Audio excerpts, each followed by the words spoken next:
How would you react if you saw an adult shove your disabled 9-year-old daughter into a swimming pool, then announce, "This area isn't meant for people like that"? That's exactly what happened to my daughter Zoe. But Margot Blackwell, our HOA amenities chair, had no idea she just picked a fight with the DOJ's Civil Rights Enforcement Director, me.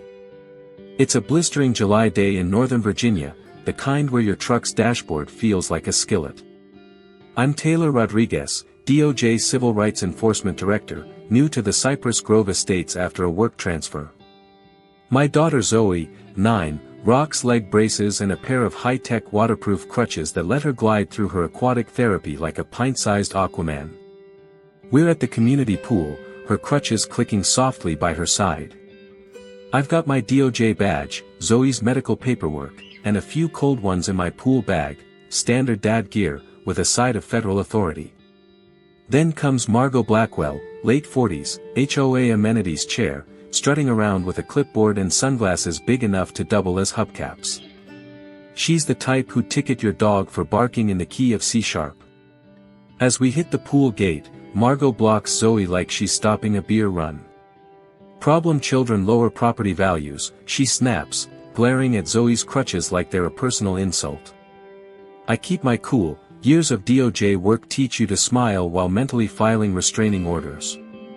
I calmly lay out Zoe's rights, citing ADA like it's my fantasy football roster. Margot's not having it. Before I can say, lawsuit, she shoves Zoe, crutches and all, into the pool. The splash echoes like a gunshot.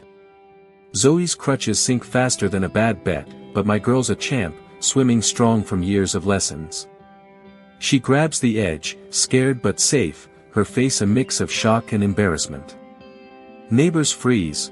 Rebecca's got her phone out, recording like it's the Super Bowl.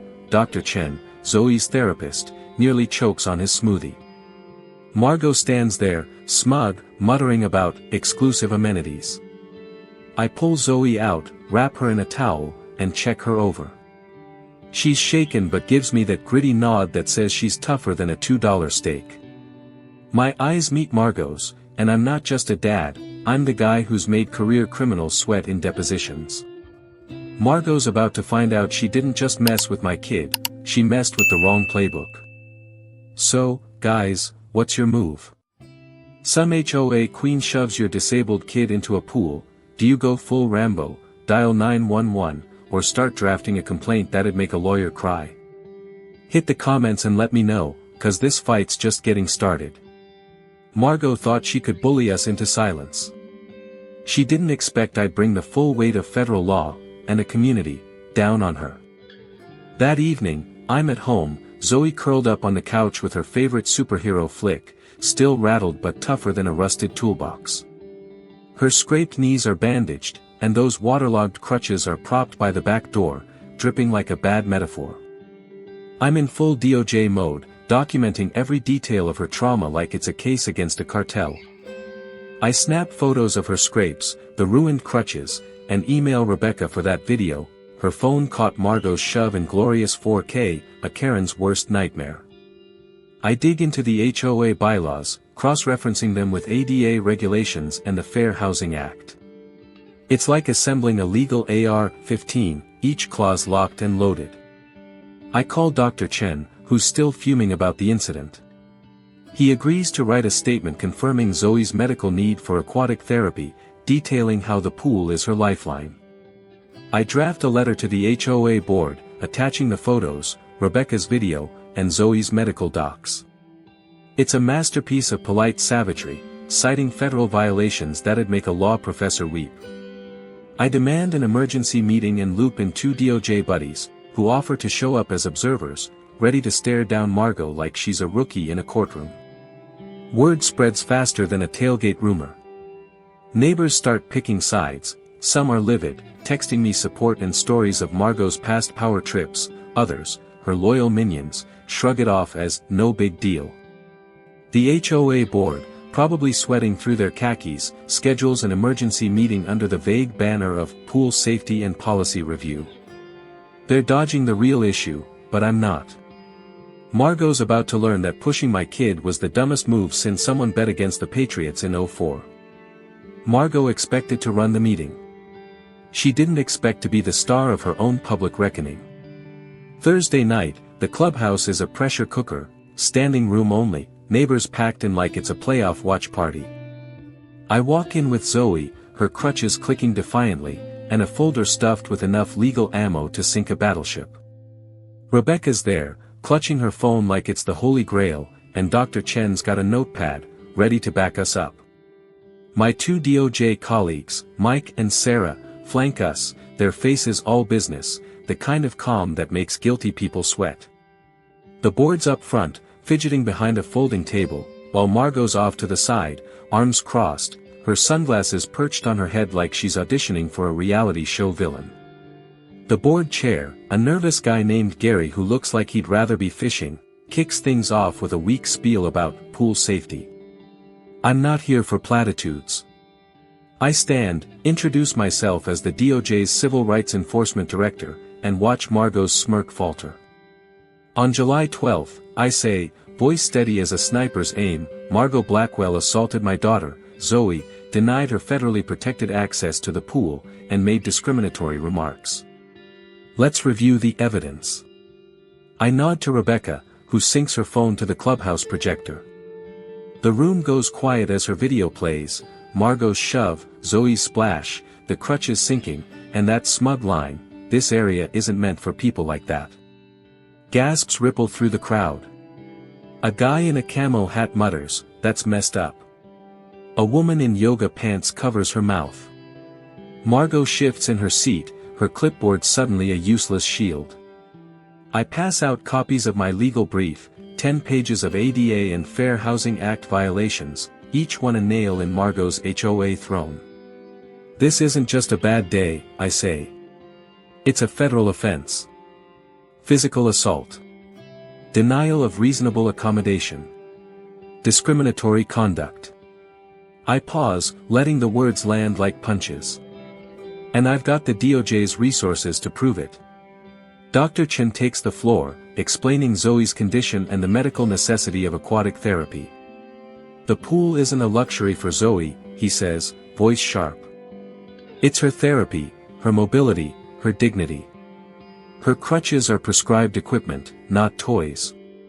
He holds up a photo of the waterlogged crutches, now warped and useless. The crowd murmurs, anger building like a storm. I turn to the board. You've got a choice. Option 1, we escalate. A federal investigation, a civil rights lawsuit, and every news outlet from here to DC dissecting your HOA's dirty laundry. Option 2, you act now. Adopt ADA-compliant policies, demand Margot's resignation, and issue a public apology to Zoe and this community. I lean forward, locking eyes with Gary. Choose wisely. The room erupts. Neighbors shout, some demanding Margot's head, others yelling about fairness. A guy in a golf shirt stands up, red-faced. She's been bullying us for years. My kid's basketball hoop got fined because it was unsightly. Another woman chimes in, she tried to ban my service dog. Margot's allies try to push back, one guy claiming it was just a misunderstanding, but the video's a gut punch they can't dodge. Margot finally stands, her voice shrill. I was protecting property values. That pool's for residents, not therapy sessions. The crowd boos, and I almost feel bad for her, almost. Margot, I say, cool as a beer on ice, you assaulted a disabled child. That's not protection, that's a crime. Mike, my DOJ buddy, leans forward, adding, and the DOJ doesn't take kindly to crimes against kids. The room roars, and Margot sits, deflated, her sunglasses slipping like her authority. Gary tries to regain control, stammering about next steps. A neighbor, the camel hat guy, stands. I move we vote Margot out tonight. Cheers drown out the board's weak protests. Rebecca, now the crowd's unofficial hype woman, yells, play the video again. The footage loops, Margot's shove replaying like a highlight reel of her downfall. Even her loyalists start to waver, one muttering, maybe she went too far. I hand Zoe the mic. She's nervous but fierce, her voice small but steady. I just wanted to swim, she says. I didn't do anything wrong. The room goes dead silent, then explodes in applause. A grandma in the back wipes her eyes. The guy in the golf shirt claps so hard his watch flies off. Zoe hands me the mic back, and I'm prouder than I've ever been. The board huddles, whispering like they're plotting a heist. Gary finally speaks. We'll review the policies and consider all actions. It's a dodge, but the crowd's not having it. Resign, someone yells, and it becomes a chant. Margot's face is a mask of panic, her clipboard now just a prop in her personal horror show. As we wrap up, neighbors swarm us, offering support. The camel hat guy shakes my hand like he's trying to crush it. You nailed her, man. Rebecca's already posting the video online, hashtagging it #JusticeForZoe. Dr. Chen pulls me aside, saying, this could change everything. My DOJ colleagues nod, Sarah whispering, you've got her on the ropes. Driving home, Zoe's quiet, then says, Dad, did we win? I smile. Not yet, kiddo, but we're damn close. Margot's reckoning is coming, and I'm just getting started. Margot thought she was untouchable. She didn't expect to be held accountable by the very laws she tried to ignore. The week after the clubhouse showdown feels like the aftermath of a bar fight, bruised egos, battle lines drawn, and the air thick with reckoning. The HOA board, spooked by the crowd's fury and my not-so-subtle DOJ flex, moves faster than a tailgater dodging a speed trap. By Monday, they roll out my compliance plan like it's their own idea, new pool lifts get ordered, accessible signage goes up, and a zero-tolerance policy for discrimination is slapped into the bylaws. It's not just words on paper, contractors are already drilling, and the pool's starting to look like a place where Zoe can thrive, not just survive. Margot's reign ends with a whimper. The board, under pressure from neighbors now armed with Rebecca's viral video, demands her resignation. She tries to fight it, sending a rambling email about misunderstandings and community standards, but it's like trying to bail out a sinking boat with a shot glass. By Wednesday, she's out, her clipboard confiscated, her HOA badge a relic. The board forces her to issue a public apology, posted on the community bulletin board and online. I regret my actions toward Zoe Rodriguez and the community, it reads, stiff and insincere, like a kid caught stealing cookies. Neighbors screenshot it, memeing it with captions like, Karen's sorry, not sorry. Zoe reads it, shrugs, and says, she's not sorry, Dad. She's just mad she lost. Kids got a nose for BS sharper than mine. I don't stop at apologies. I file a report with the state licensing board, flagging Margot's conduct as a violation of HOA governance ethics. I also notify the HOA's insurance carrier, detailing the assault and the damaged crutches, ensuring Margot's name is tied to a claim that'll haunt her like a bad credit score. The board, desperate to avoid a federal audit, reimburses us for Zoe's crutches, $500 for custom waterproof ones, and covers her therapy sessions for the year. It's not about the money, it's about making sure they feel the sting of their own screw-up. The board's not dumb enough to fight me, but they're smart enough to see an opportunity. They invite me to lead a new accessibility committee, and I say yes, not because I want another meeting on my calendar, but because I want to lock in these changes for Zoe and every other family who's ever been sidelined. The first meeting's a packed house, with neighbors pitching ideas for ramps, better lighting, even a sensory-friendly community picnic. It's like the clubhouse went from Margot's dictatorship to a block party planning session. The community's vibe shifts hard. Neighbors who stayed quiet before are now stopping by with casseroles and stories of Margot's petty tyrannies, fines for wrong mailbox colors, threats over kids' chalk drawings. The camel hat guy, who I learn is named Rick, brings me a six-pack and says, man, you took her down like a deer in season. Rebecca's video hits local news, sparking debates about HOA overreach, and #JusticeForZoe trends for a hot minute. Even the golf shirt guy, who I thought was a Margot loyalist, admits over a beer that he's glad she's gone. She fined my grill for excessive smoke, he grumbles. Who measures smoke? Zoe's back at the pool by the weekend, testing the new lift with Dr. Chen. She's hesitant at first, scanning for Margot's shadow, but when she hits the water, her smile's brighter than a 4th of July sparkler. A couple of kids, ones who used to steer clear, swim over, asking about her braces like they're Iron Man's armor. I watch from the deck, my DOJ badge still in my bag, feeling like maybe, just maybe, we've turned a corner. I keep tabs on Margot, not out of spite but because I know her type doesn't vanish quietly. Word is she's been ghosted by her own clique, her coffee dates cancelled, her invites to bunco night revoked. The HOA's insurance claim has her lawyers scrambling, and the state board sniffing around her credentials. It's not revenge, it's consequences, served cold and legal. The board's new policies start getting noticed beyond our gates. A neighboring HOA emails me, asking for a copy of our accessibility plan. Dr. Chen tells me he's pitching Zoe's case to a medical conference, calling it a textbook example of fighting systemic bias. I'm not here for the spotlight, but if it means fewer Margots out there, I'll take it. As I sit on my porch, Zoe practicing her therapy strokes in my mind's eye, I think about how one should have changed everything. Margot wanted control, instead, she handed me the keys to remake this place. The pool's open to everyone now, and the only thing exclusive is the satisfaction of watching a bully's empire crumble. Sometimes the best revenge is a safer, kinder community, and seeing the bully pack up her moving van. A month after Margot's fall, the community feels like it's been hosed down and scrubbed clean. The pool's a different beast now, lifts humming, signs in bold print, kids of all kinds splashing without a clipboard tyrant lurking. Zoe's back in her element, slicing through the water like a mini torpedo, her new crutches gleaming by the deck. Her friends, a scrappy crew of neighborhood kids, cheer her on, one yelling, "Zoe, you're faster than my bike." She grins, and I'm nursing a coffee, thinking this is what winning feels like, not just for us, but for every family who's ever been gate-kept.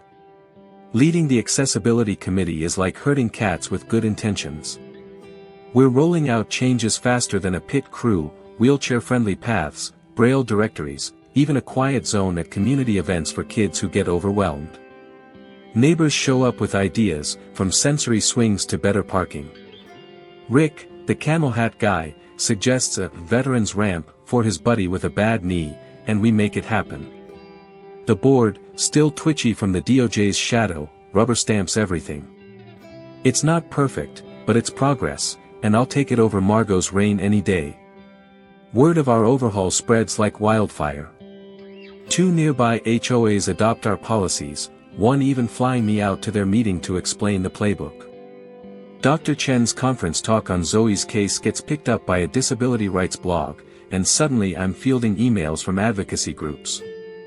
I'm no caped crusader, just a dad who knows the law and hates bullies, but it feels good to see Zoe's fight ripple outward. Margot's exit is the cherry on top. Her house hits the market, priced high like she's still queen of the cul-de-sac. It sits, unsold, for weeks. Buyers tour, hear the hashtag Justice for Zoe saga from chatty neighbors, and bolt. She finally dumps it at a loss, and I catch sight of her moving van one morning, loaded with her gaudy patio furniture. She's gone, no wave, no trace, like a bad dream you barely remember. Rebecca texts me a photo of the van with a caption, "Karen's out, pool's in." I laugh, because sometimes justice comes with a side of poetic irony. Zoe's thriving, not just in the pool but everywhere. She's got a posse now, kids who see her braces as cool, not weird.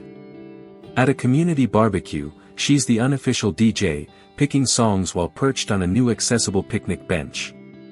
I'm flipping burgers, swapping stories with neighbors about HOA horror shows we've all survived.